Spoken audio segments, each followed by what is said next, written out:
It is a pleasure to introduce the work that we do on climate risk and adaptation. And what I will describe is our approach to research, one that is deliberately integrative and oriented towards action. And then I'll give a brief teaser of two ongoing areas of research in the group applying this approach related to chronic heat and floodplain management. So when we think of climate risks in the world around us today, it is very clear that the threats are increasingly unprecedented and very complex. A poster child for this would be the LA fires. The complexity first was in the space of hazards, the processes leading to buildup of biomass, its very high levels of aridity, and then the weather conditions making ignition and spread of flames very likely. There's also complexity in the space of vulnerability and exposure. This was a wildfire in suburban and urban areas. In the historic record, we would think of that as very rarely occurring, but it is increasingly common. Next, importantly, this happened on top of phenomenal efforts to reduce risks across basically every single scale and scope of action. But our climate threats for which we need to prepare and adapt aren't just about the extremes. Increasingly, it is also the new normals. For example, the way the high tides come into our built environments, our lives, and our homes. And the last feature of climate risk that I will highlight is that when a hazardous event occurs, the damages are basically never confined to that location and that time. A classic well-documented example is when the Camp Fire came through Paradise, California in November 2018. It led to widespread displacement that has amplified the challenges of the unhoused in nearby regions, leading to political backlash and really contested dimensions of what should be done. On the positive side, there is action happening to rein in climate risk pretty much anywhere you look, certainly here in Miami-Dade, and this has been documented globally as well. But perhaps surprisingly, we have relatively limited understanding of just how effective different options are in reducing risks, as well as how to connect what we do today to our needs years and decades into the future. So in our group, putting these pieces together, we really have three pillars that underlie every single project. Number one, it's a recognition that our climate risks don't just emerge from the climate side of that risk, the hazards. Instead, it's how those hazards interact with our societies, our economies, our governance systems, and factors that can vary individual to individual. Number two is a recognition that no academic is going to support effective climate adaptation alone. Successful climate solutions come down to different experiences, different expertise, and collaboration that is necessary. And finally, some of the tools for preparing into the future are things we have done in the past. We just need to do them at bigger scale. And on the other side, there are innovations that are needed. So my first example is how we have done some of this work in the space of chronic heat, a very interdisciplinary research team now funded by NSF, where we think about the chronic risk hazards, the chronic heat risks, as well as how to inform response options, especially by partnering with people throughout this region. So what do I mean by chronic heat? Most attention historically on extreme heat has focused on heat that comes in waves, a few days at a time that are hotter than normal conditions. And if you look at this shading across the map of the world, what we see is that heat waves, defined this way, disproportionately occur in high latitudes. Perhaps counterintuitively, more tropical regions, where it's not about heat waves, it's about entire seasons that are hot, there's been a lot less focus on extreme heat, largely under the assumption that if it is hot all the time, people adapt. We're sitting in a rather frigid environment, for example. But where does this logic break down? Number one, outdoor workers who can have very dangerous exposures across months of the year. Even indoor workers can be disproportionately exposed during the hot season. Also on commutes. I don't know if anyone has ever tried to stand at a bus stop in Miami-Dade without shade in the summer, but it is brutal. And then finally, in homes. And what we've been doing is thinking about these threats from chronic heat, especially for outdoor workers and in homes throughout this region. And I'll describe just a few of our results for indoor heat.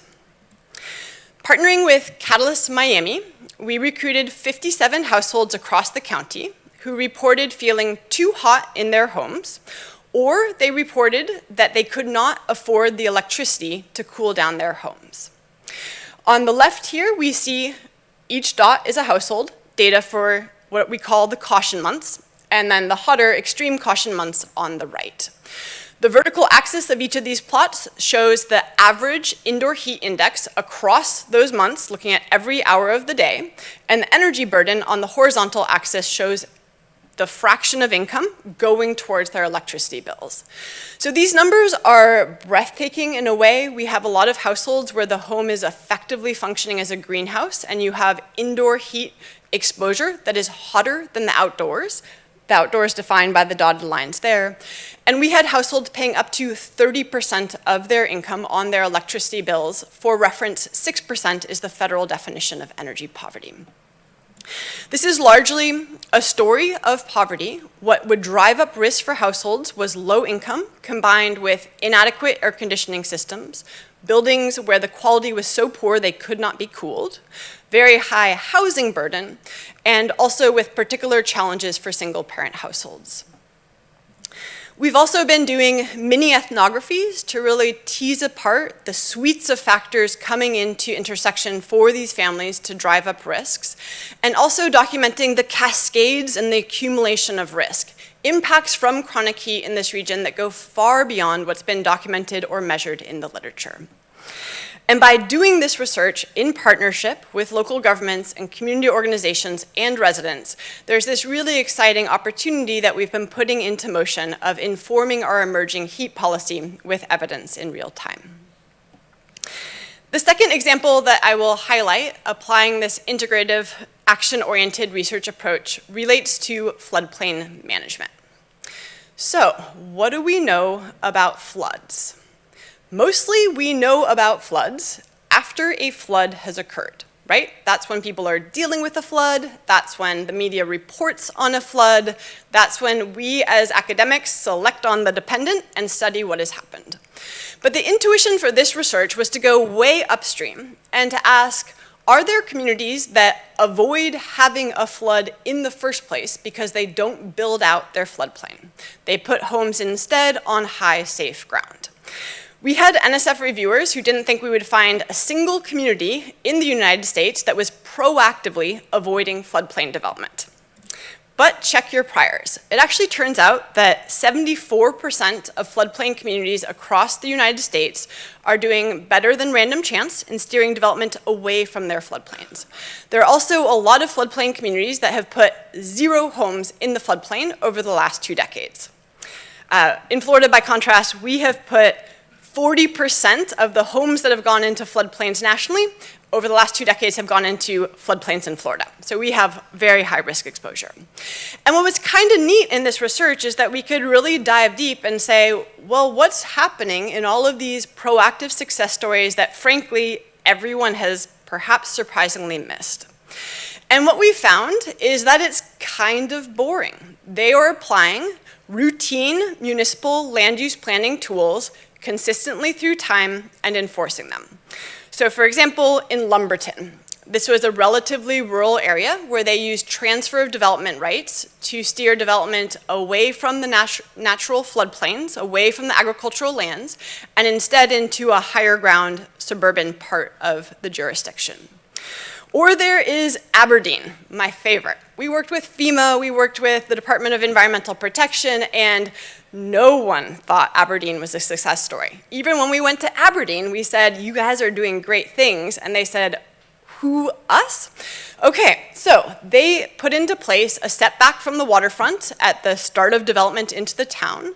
They densified inland, constructing affordable housing there, and they avoided flooding during Sandy, unlike many of the adjacent communities.